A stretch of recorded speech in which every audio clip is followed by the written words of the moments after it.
రాయాలి, రాస్తే అది ఫెయిల్ అయితే మళ్ళీ కట్టాలి, మళ్ళీ రాయాలని చెప్తున్నారు. అంతేగాని మాకు ఇంత ఫీజు ఉంటుందని ఏం లేదు. ఫస్ట్ నుంచి మాకు అసలు గైడెన్స్ లేదు సార్. సర్టిఫికేట్స్ గురించి చెప్పాలి, చెప్పకుండా డైరెక్ట్ స్టార్టింగ్ మాయమాటలు చేసి ఫామ్ నింపుకొని తర్వాత ఫెయిల్ అయితే ఎన్నిసార్లు ఫెయిల్ అయితే అన్నిసార్లు ఫీజులు అప్పు కట్టించుకొని మేము లాగా చేస్తున్నారు. Training certificate sir, training certificates కి ఇంత ఉంటదని చెప్పలేదు మాకు సపరేట్ గా. అది ఎట్లా అంటే ట్రైనింగ్ క్లాసెస్ కి సపరేట్ ఉంది, ఎగ్జామ్స్ కి సపరేట్ ఉంది, మాకు అది చెప్పలే. అండ్ మళ్ళీ ప్లేస్మెంట్స్ ఒకటి, ప్లేస్మెంట్స్ ఇంటర్న్షిప్ లో ముంచేసినారు మమ్మల్ని. Bengaluru interns valley company sir, అది చాలా మంది ఎంసీఎంబీ నుంచి చాలా మంది వెళ్ళినాం.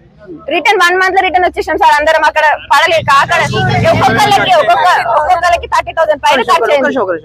మీరు అంటే మీ జాబ్ కోసం బయటకు వెళ్ళారా? ఇంటర్న్షిప్ సార్ 3 months, అది 3 months ఇంటర్న్షిప్. అది అక్కడ ఏంది మొత్తం దగ్గర 30,000 ఖర్చు అయింది. ఇక్కడికి వచ్చి మాకు ఇట్లా అవుతుంది మ్యామ్ అని చెప్పేసి చెప్తుంటే మేమే తప్పు చేస్తామని చెప్పేసి చెప్తున్నారు.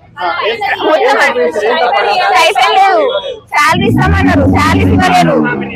మొత్తం అన్ని స్టార్ట్అప్ కంపెనీస్ అవన్నీ 30,000 మాకు ఖర్చు అయినాయి సార్.